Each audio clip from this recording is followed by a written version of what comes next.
TV 24 news ವಾಹಿನಿಗೆ ಸ್ವಾಗತ.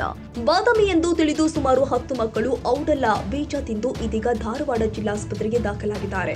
ಕಲಘಟಗಿ ತಾಲೂಕಿನ ಗಂಬ್ಯಾಪುರ ಗ್ರಾಮದ ಸುಮಾರು 9 ವರ್ಷದೊಳಗಿನ 10 ಮಕ್ಕಳು ನಿನ್ನೆ ಸಂಜೆ ಔಡಲ ಬೀಜ ತಿಂದಿದ್ರು. ಮೊದಲೇ ಮುರಿದು ಬಿದ್ದಿದ್ದ ಔಡಲ ಗಿಡದ ಬಳಿ ಆಟವಾಡುತ್ತಾ ಹೋದ ಮಕ್ಕಳು ಅದು ಬಾದಾಮಿ ಇರಬಹುದು ಅಂತ ಔಡಲ ಕಾಯಿಯ ಬೀಜ ಹೊರತೆಗೆದು ತಿಂದಿದ್ದಾರೆ. ಇದರಿಂದ ಕೆಲವೇ ಕ್ಷಣದಲ್ಲಿ ಮಕ್ಕಳಿಗೆ ವಾಂತಿ ಭೇದಿ ಶುರುವಾಗಿದ್ದರಿಂದ ತಕ್ಷಣವೇ ಎಲ್ಲ ಮಕ್ಕಳನ್ನ ಧಾರವಾಡದ ಜಿಲ್ಲಾ ಆಸ್ಪತ್ರೆಗೆ ಸಾಗಿಸಿ ಚಿಕಿತ್ಸೆ ನೀಡಲಾಗಿದೆ.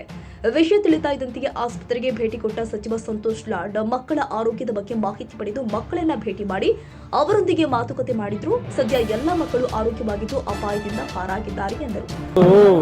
ಜೆಟ್ರೋಬಾ ಅಂತ ಒಂದು ಗಿಡ ಇದೆ, ಅದು ಬಯೋಡೀಸೆಲ್ ಫ್ಯೂಲ್ ಜೆಟ್ರೋಬಾ. ಅದು ಆ ಮಕ್ಕಳು ಕಾಯಿ ತಿಂದುಬಿಟ್ಟಿದ್ದಾರೆ.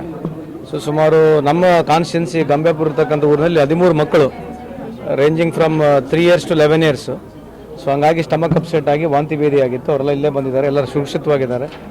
Everybody is out of danger, nothing to worry. ಅವರಿಗೆ ಇವತ್ತು ಬಂದು ಭೇಟಿ ಮಾಡಿ ಅವ್ರಿಗೆ ಕಂಡೋಗಿ ಏನೋ ಅನುಕೂಲ ಇದೆ ಅಂತ ಚೆಕ್ ಮಾಡ್ಲಿಕ್ಕೆ ಬಂದಿದ್ದೀವಿ. ಒಟ್ಟು 10 ಜನ ಮಕ್ಕಳು ಆಟವಾಡುತ್ತಾ ಈ ಔಡಲ ಬೀಜ ತಿಂದಿದ್ರು. ಇದರಲ್ಲಿ 3 ಹೆಣ್ಣು ಮಕ್ಕಳು ಕೂಡ ಇದ್ದಾರೆ. ಸದ್ಯ ಎಲ್ಲ ಮಕ್ಕಳ ಆರೋಗ್ಯ ಸ್ಥಿರವಾಗಿದ್ದು ಅಪಾಯದಿಂದ ಪಾರಾಗಿದ್ದಾರೆ. ಕನ್ನಡಿಗರ ಮೆಚ್ಚಿನ ನಿಮ್ಮ ಟಿವಿ 24 ಕನ್ನಡ ನ್ಯೂಸ್ ವಾಹಿನಿ ಇದೀಗ ಟಿವಿಯಲ್ಲಿ ಲಭ್ಯ. ಕರ್ನಾಟಕ ಮತ್ತು ದೇಶ ವಿದೇಶದ 360 ಡಿಗ್ರಿ ಸುದ್ದಿ ಹಾಗೂ ಉತ್ತರ ಕರ್ನಾಟಕ, ಬೆಳಗಾವಿ, ಬಾಗಲಕೋಟೆ, ಧಾರವಾಡ, ಹಾವೇರಿ, ಗದಗ, ಬಿಜಾಪುರ ಜಿಲ್ಲೆಯ ಕ್ಷಣ ಕ್ಷಣದ ವಿವರವನ್ನ ಪಡೆಯುವುದಕ್ಕೆ ಟಿವಿ 24 ಕನ್ನಡ ನ್ಯೂಸ್ ವಾಹಿನಿಯನ್ನ ಲೈಕ್ ಮಾಡಿ, ವಿಡಿಯೋಗಳನ್ನ ಶೇರ್ ಮಾಡಿ, ಕಮೆಂಟ್ ಮಾಡುವ ಮೂಲಕ ನಮ್ಮ ವಾಹಿನಿಗೆ ಸಹಕಾರ ನೀಡಿ ಮತ್ತು ಚಾನೆಲ್ ಅನ್ನ ಸಬ್ಸ್ಕ್ರೈಬ್ ಮಾಡಿ. Thank you.